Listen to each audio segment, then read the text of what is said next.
Lewis Hamilton's move to Ferrari in the 2025 season was a headline-grabbing event in the Formula One world, but it brought with it a series of challenges, especially in the marketing and merchandising side of things. What was expected to be a seamless transition into one of the most iconic teams in motorsport quickly became a logistical nightmare for Ferrari's longtime partner, Puma. In a sport where every detail matters and commercial success is often just as important as on-track performance, the pressure of such a big move was felt across the board. And it wasn't just about delivering top-tier merchandise, it was about meeting the overwhelming demands of a fan base that has been conditioned to expect nothing short of perfection.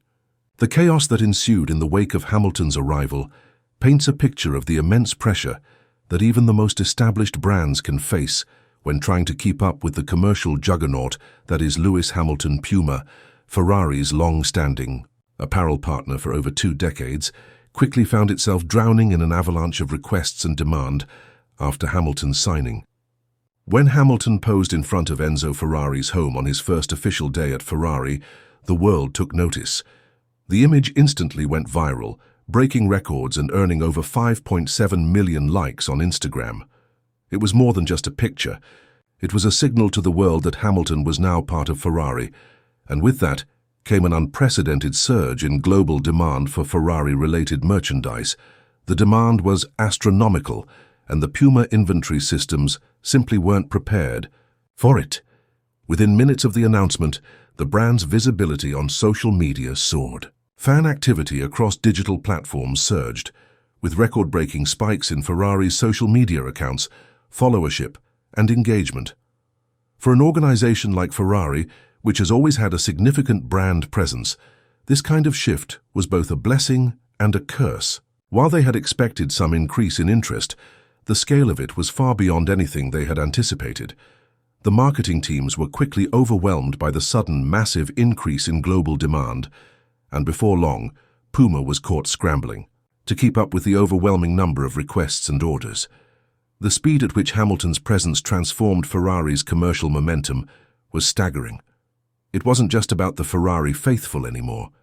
Interest came from fans across the world, including regions Ferrari hadn't traditionally reached as deeply.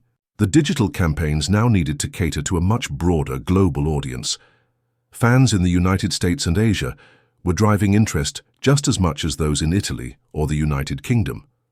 This rapid shift towards a more modern, lifestyle-driven brand tone caught many by surprise. Ferrari's communications shifted to focus not just on performance, but also on the aspirational culture tied to their brand, something that was influenced heavily by Hamilton's persona. What followed was a series of merchandising missteps that highlighted the gulf between traditional sports marketing and the kind of brand power that Hamilton brought with him. Historically, Puma had managed Ferrari's merchandise launches in a well-defined, structured manner. The process followed predictable patterns. Team kits were released in conjunction with new car reveals, driver-specific accessories followed later, and limited edition items were rolled out for special race weekends or championship pushes. But, with Hamilton's entry into Ferrari, this traditional model came undone. Puma, for all its years of experience working with Ferrari, didn't anticipate the level of demand for Hamilton-branded merchandise. While initial plans focused on releasing general Ferrari gear for the 2025 season, Hamilton-specific items were conspicuously absent. Fans were not interested in generic Ferrari gear. They wanted Hamilton-branded items, from caps to performance jackets, to show their support for the 7-time world champion. But when they went online to purchase these items, they were met with frustration. The official Ferrari and Puma stores displayed products with the Ferrari logo and general season branding, but Hamilton's name, his iconic number 44, and personalized design elements were nowhere to be found. The lack of Hamilton-specific gear wasn't just a missed opportunity, it was a serious logistical oversight. Once the basic Ferrari items sold out, fans turned to online resellers where prices soared. Hamilton's cap, which featured his number 44, sold out multiple times within hours, with resellers charging double the original price. There was no official word from Puma on restock dates, or when the much-anticipated Hamilton-branded items would become available. For a brand that had partnered with Ferrari for over 2 decades, the situation was unprecedented and damaging. Fans were left frustrated, and Puma's once well-oiled system of inventory management and e-commerce quickly broke down. The online frustration was just the beginning. Puma's traditional inventory models were based on past Ferrari trends, but this wasn't a normal launch cycle. Fans had become accustomed to getting what they wanted, but now they were faced with cancelled orders, failed checkouts, and broken links on Puma's website.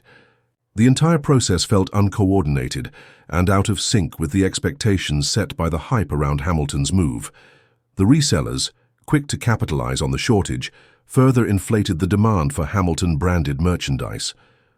Internal teams at Puma flagged the issue, but the company's logistical response wasn't fast enough. The global demand kept rising, and Puma was left scrambling. Fans were hoarding items as soon as they became available, only to resell them at marked-up prices, exacerbating the problem. Retailers connected to Puma had no answers for customers. Inventory questions were redirected back to Ferrari, but the situation only worsened. The once structured process of merchandise distribution was now in complete disarray, and fans were left wondering why a company as experienced as Puma had failed to prepare for the magnitude of Hamilton's commercial power. So where was the Hamilton-branded merchandise? The most loyal fans had expected it to be available quickly, but more than 2 months after Hamilton's debut shoot at Ferrari's headquarters in Maranello, no official Hamilton collection had been released. Fans kept refreshing websites in the hope of finding something with his signature or number. But despite the increased demand and the constant online chatter, no merchandise featuring Hamilton's name, signature, or even personalized design had made its way to shelves. It was a glaring absence, especially given the fact that other drivers in similar situations, such as Sebastian Vettel and Charles Leclerc, had received their own custom collections within months of joining Ferrari. The reason